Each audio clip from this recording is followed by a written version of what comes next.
Welcome to the Trinity Table Talk podcast, a resource for Trinity Anglican Church out of Littleton, Colorado. It'll be the goal of this podcast to serve as a resource for theological education and spiritual reflection for all those who might listen. I'm Andrew Winiger, and on this last episode of the season, we have Father Tim Suits and a very special guest, Bishop Ken Ross. Bishop Ross will be talking to us about the nature of Anglican church polity, the role of the clergy in the service of God's people, and the role of the laity to serve God throughout the world. Well, as we jump into this, I first want to express my gratitude to the listeners. This is the final episode of the season. You've joined us on a journey.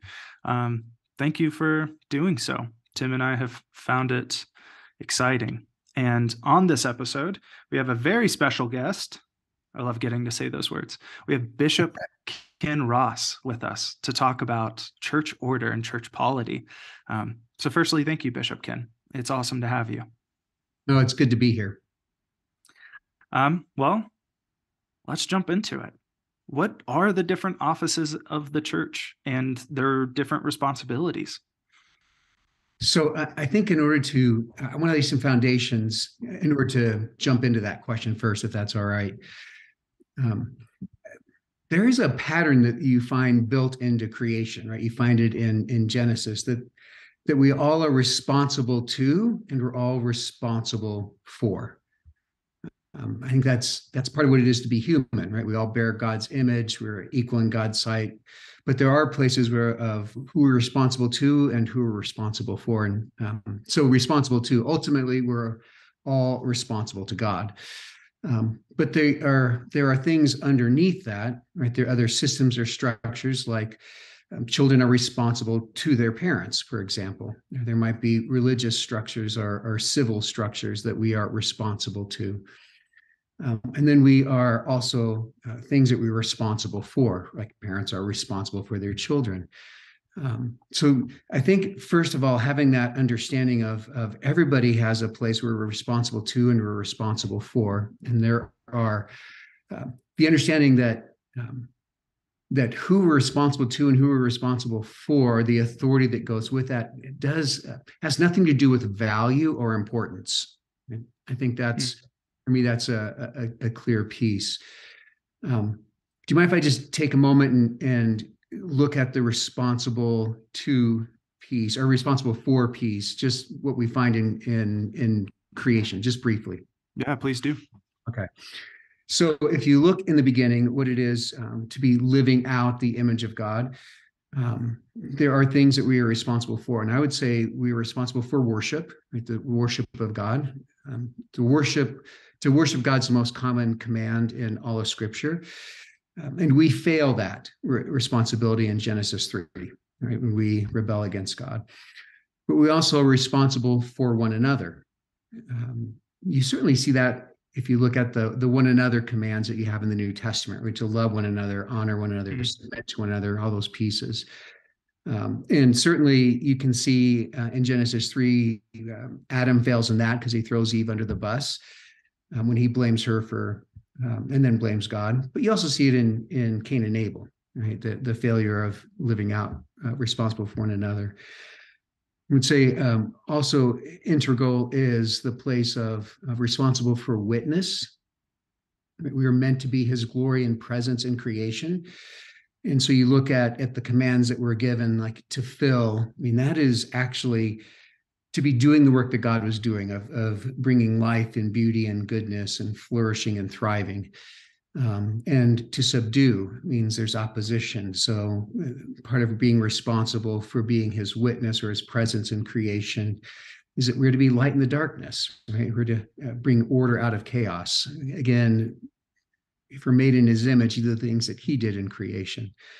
And we fail in that, right? And that's, and certainly we fail in that in our rebellion when we, instead of subduing the enemy, we give in to temptation. But we also fail at being a faithful witness, which eventually brings about the flood. I mean, the last thing is responsible for creation, right? We're to rule over not one another, but to exercise a stewardship over creation. And when we sin and rebel, then all of creation falls. So if you think about we are all meant to have responsibility for worship, all meant to have a responsibility for one another, to be a faithful witness of God's presence, and a responsibility for creation. Those were the things we found in the beginning, and I think those are still fundamentally the things that are true, that are required for the people of God. So it sounds like, correct me if you wouldn't use these words, it sounds like you're saying that there's a inherently hierarchical structure to creation. Absolutely. Yeah. And again, if we understand that hierarchy doesn't mean importance, right? If we think of responsibility, like things we're responsible for, there are three components that I would say that make for that to be healthy or good. And one is authority, right? That you actually have the right to do something. The second would be power. You have the ability to do something. And the third would be character, how you do that. And you need all three, because if you have authority to do something, but you don't have the power to do it, then you're just ineffective. If you have the power to do something, but you don't have the authority to do it, then you could say that's illegal.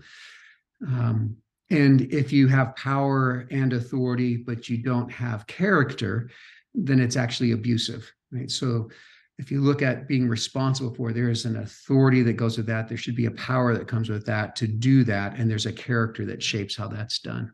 Mm-hmm. So how do you see this hierarchy working itself out in the church offices? Yeah. So again, for me, it's helpful to look at everybody has a responsibility to and a responsibility for. And within that, there are structures that God establishes to help us live that out well. So generally, you look at, there are three ordained clergy offices in the church, right? Deacon, priest, and bishop. But I want to say that there are four ordained orders. Right? And so the primary one is the people of God, that we are first and foremost a kingdom priest, which is why we approach confirmation as an ordination service. So that if we look at the primary thing that we are as the people of God, a kingdom of priests, that's going to continue in the new creation, that we are those who are responsible to God in that.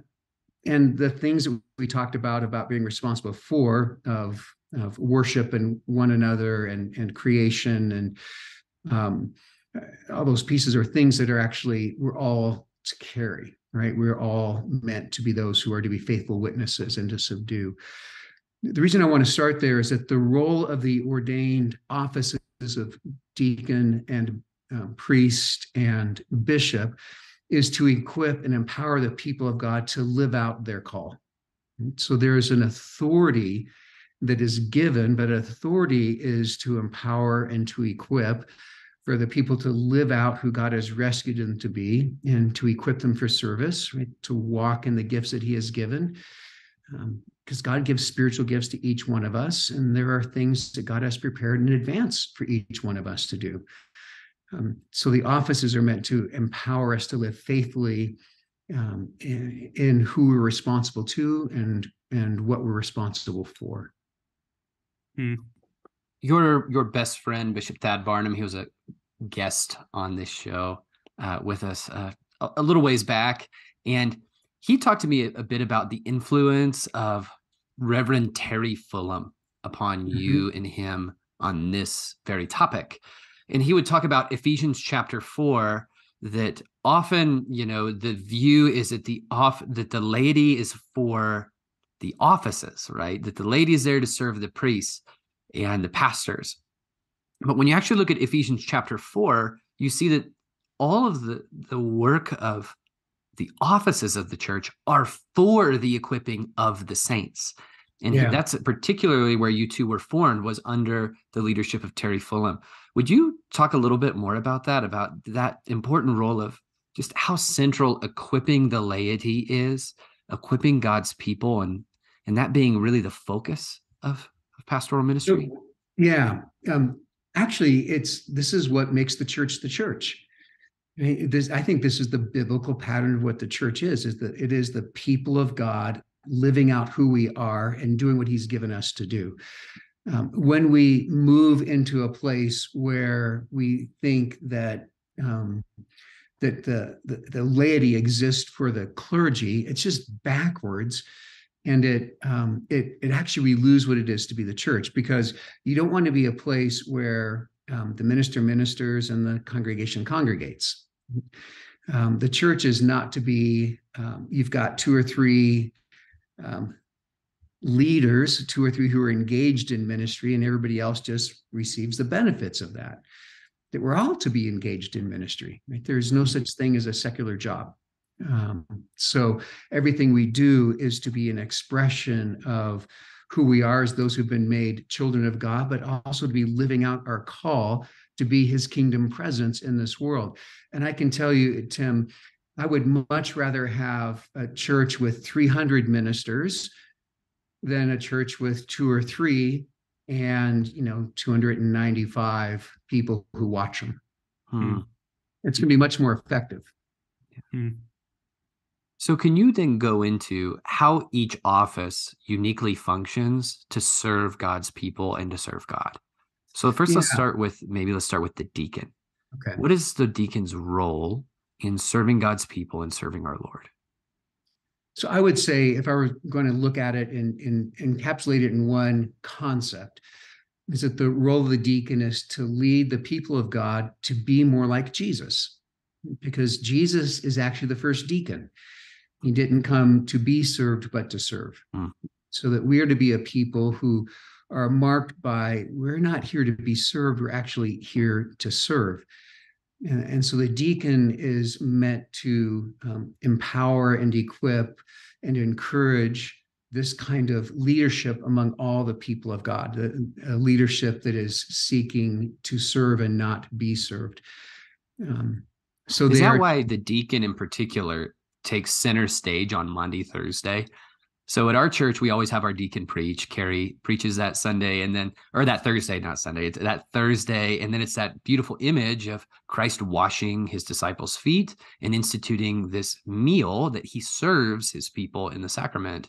Is that why the deacon takes center stage on Monday, Thursday? I think it can be a reason why you do that, right? Because, Jesus washing the disciples' feet is the picture of the diaconate. That's what we're all called to do. And he says, go and do likewise. It's why the deacon sets the table on Sunday. It's not just the act of serving so that other people can do things. It's the recognition the deacon is actually in their serving as part of that invitation. If you're thirsty, if you're hungry, come and eat and drink. That place of pouring out and serving for others. It's why they read the gospel. Right? Because the gospel is this picture of Jesus coming to serve us, right? Becoming one of us to rescue us, coming into our midst. And so the deacon brings the gospel into the midst as this picture of who Jesus is, which is meant to be a picture of who all of us are. Here's a question I think people who are newer to Anglicanism have, because maybe you've experienced this in like a Baptist church or a Presbyterian church. It's that the deacon are people that just don't quite make it as priests. So we put them as deacons. Would you correct that thinking for us, Ken? Yeah. What I can say is, unfortunately, there was a period of the church where that was true. But historically, that wasn't true. And there's been really a movement in the last at least 100 years, maybe longer, to recapture the diaconate. Certainly, if Jesus is the first deacon and the model for the deacon, you wouldn't say, well, it's really for people who can't quite hack it as priests. It actually is the primary order after you hit, we are all the people of God, we're all the laity, right? It's why all of us were ordained a deacon first before we ordained a priest or before we ordained a consecrated bishop, because we're all meant to serve in our offices, right? It's about that place of serving. So we're always a deacon. So the diaconate is a separate order, right? It's not a sub-order. It's not less important.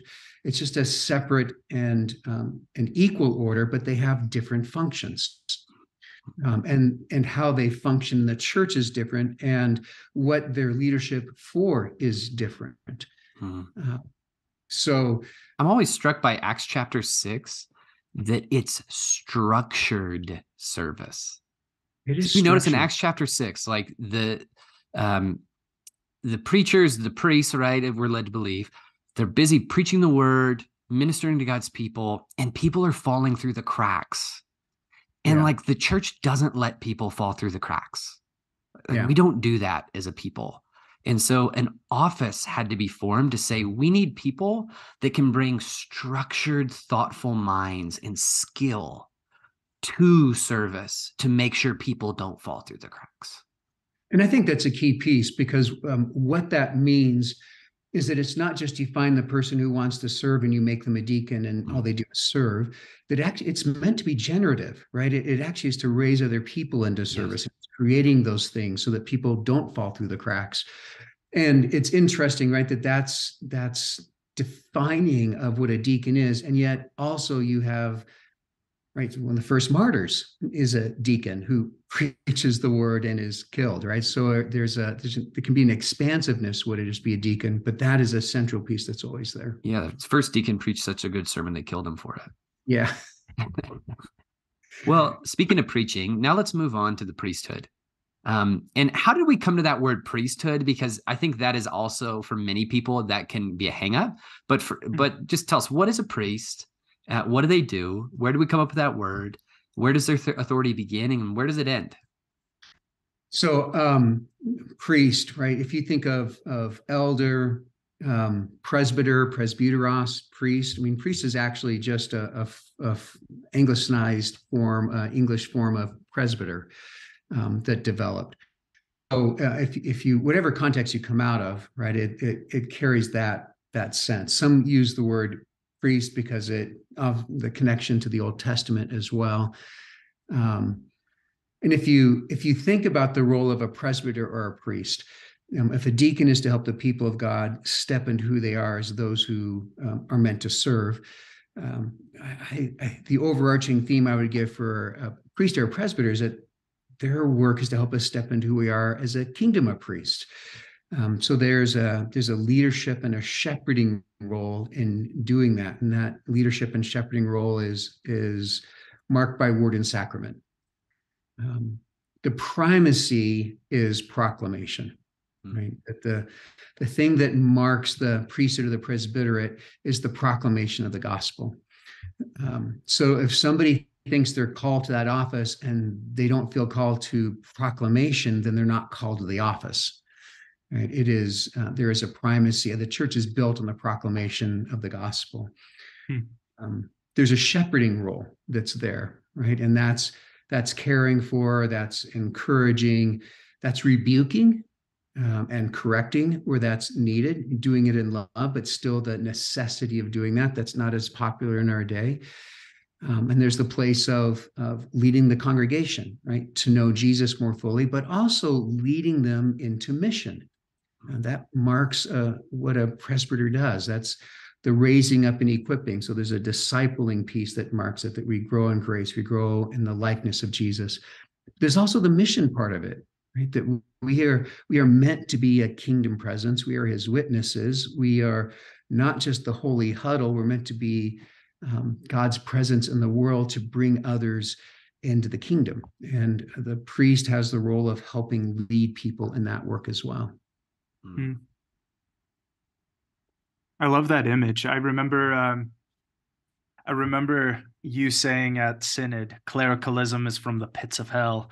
And then I was like, yeah, that's my bishop. But I love that image of the deacon and priest have these ordained specific offices for the service of the church.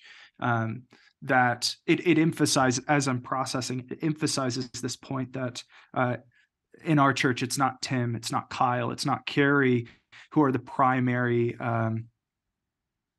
workers of the gospel. It's the church. Yeah. And Kyle, Tim, and Carrie are there to serve the church.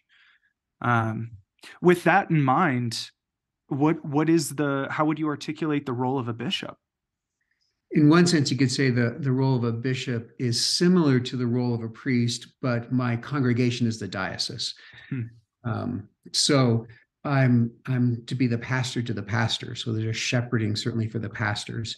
And in some of the ways I'm going to talk about are actually part of what a priest is. I'm laying it out a little differently. I'm responsible to make sure that there's right doctrine in the church, right? That there's not false teaching, that the clergy in the churches are being true to the word of God. And certainly my role in ordinations and confirmations are part of that. You want to make sure people have the right foundations, the right doctrine.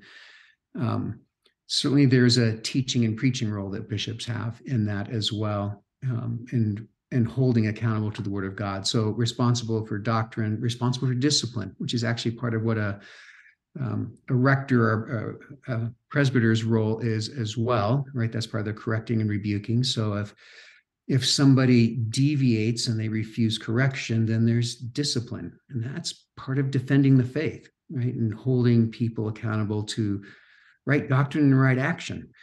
But that's also the place of understanding that discipline is about encouraging people, right? It's not punitive, it's to be restorative. So part of my role is that role of accountability, right? We're not just independent churches who get to do their own thing. And I can step in and resolve problems that the local church isn't able to resolve on their own. And then direction, wanting to help equip, empower, to make sure that our churches have gospel priorities, that the church is mobilized for the gospel, that people are really being raised up to bring the gospel of Jesus to others. So it's that empowering, equipping. So in one sense, I'm saying in a different way what the role of a presbyter is, but it's just that my congregation is the diocese. Mm-hmm. Is that like a good framework, what you mentioned there of discipline and correction, to understand the unique authority of a rector over their church? That it is service for, but the rector is the one who decides the vision. The rector is the one who calls a lot of the shots. Tell me more about the authority. Yeah, so I would say that so the rector, and this is, I'm talking about a rector, the lead pastor of a church, which is different than just being a priest, right? Because a priest in a church only has authority if the rector gives it to him, right? That our structures are the places where authority is given, right? So I, as a bishop, I have the ability to ordain people. I only have the authority to ordain because I'm the diocesan bishop. If I retire, I have no authority to ordain anybody. I have the ability if I do it under somebody else's authority. So Tim, as the rector, holds the spiritual authority for Trinity, for the church, and then he can delegate that. And the other piece is understanding that he can invite people into that without abdicating it.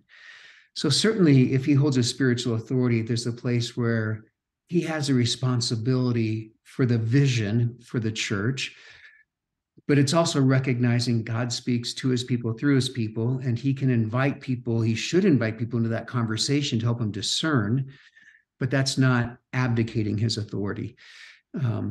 If you look at the sense of discipline, right, that is under the rector's authority, but to understand that right, discipline is not punitive, it's restorative, that the context is not the courtroom, but the family, right? And so if you are doing something in a family, right, sometimes you're involving other people into it. And maybe the family is a good picture, right? So if you look at Miles, right, one of the things you want to see is you want Miles to grow and flourish fully into who God has made him to be. And that means that there are things that you correct him about, right? You tell him, don't go run into the busy street. And if he wants to run into the busy street, then you pull him back and you correct. And if he continues, then you have to bring discipline, right? There might be a punishment, but that punishment isn't punitive. You're trying to move him towards life. Mm-hmm. So that picture is, I think, is the thing that should be defining. Even if we look at discipline, it's restorative. It's not about asserting my authority. It's about bringing life and care and protection to others. Hmm. It's a good word, Ken. I think that those are all really helpful, Ken. I think that in today's world, in my experience, right now, we're in this interesting point in American Christianity where we have all of these examples of really bad leadership and leave it to American Christians to take all the wrong, come to all the wrong conclusions on the back end of it. But here's my concern is because people have been hurt by the church, because the megachurch has caused so much harm, now any form of spiritual authority is viewed with suspicion. So how would you differentiate healthy spiritual authority from a toxic sense of spiritual abuse? Boy, that's a good and deep question. So, what differentiates? There are probably a number of lenses. I'll do one lens, which you mentioned a little bit earlier, Andrew, and that is clericalism. So, we are called to honor those who are in authority over us. That is actually a biblical thing. And there are categories that God gives, right, of human government, or of the church, of the home. And there is a sense of, as we honor those who are in authority over us, we're also honoring God in that. But we have to remember that honoring doesn't mean that somebody's more important or they have more value. Again, that picture of the Trinity. Or that they're always right. Or that they're always right. Absolutely. And we're actually called to honor all people, right? And we're supposed to, I think Romans 12 says we're to try to outdo one another in honoring others, understanding that dishonoring others dishonors God. So one of the toxic things that can happen is when authority is used to say, I'm important and I'm always right, and you always have to do what I say without question. Again, that sense of, I'm actually not responsible to anybody. I'm just responsible for. And so if we confuse sense of importance or value or identity or ability with authority or honor, then we end up in things that are toxic. So, and maybe there's a difference, and I'm sure you've experienced this. There's a difference between standing in the authority you have without needing to feel like you've got to defend or prove yourself or exert it to show you're the boss, and trying to force your authority, right? So things get toxic when our sense of identity is wrapped up in our authority. So there certainly is that piece where then, the leadership is actually more about me and how important I am. And so when you have that kind of structure or system, and certainly celebrity pastors can fall prey to that, but there's no system of church governance or polity that is immune to this. No. That sin will be there anywhere. Mm-hmm. In any structure, you're going to find clergy demanding that they be honored. You're going to find that there are going to be those who are just overemphasizing their training and their expertise, that they're going to not have systems of accountability so they can just exert their authority. I would say something, you can always cut this out, right? I think that the other piece where we open ourselves to abuse actually is how we approach what it is to be the church, right? If we think church in the sense of we're a consumer, and all I am here for is to get and be given the things that bless me and make me feel good, then any kind of correction, any kind of loving rebuke is going to feel like it's wrong. Mm-hmm. Well, I think that's a great place to end this episode. Thank you again, Bishop Ken, and thank you to both of you for exercising that spiritual authority. I know, with just how the way things have played out, I think there have been times where I have felt that frustration of a desire, but then spiritual authority saying like, no, actually, this thing over here is much better. and then going that direction and finding that to be exactly true. So thank you. Many of us have been blessed by it. Thank you for joining us on this episode. We hope to see you in the next one. For more resources or information about Trinity Anglican Church, please visit trinitylittleton.com.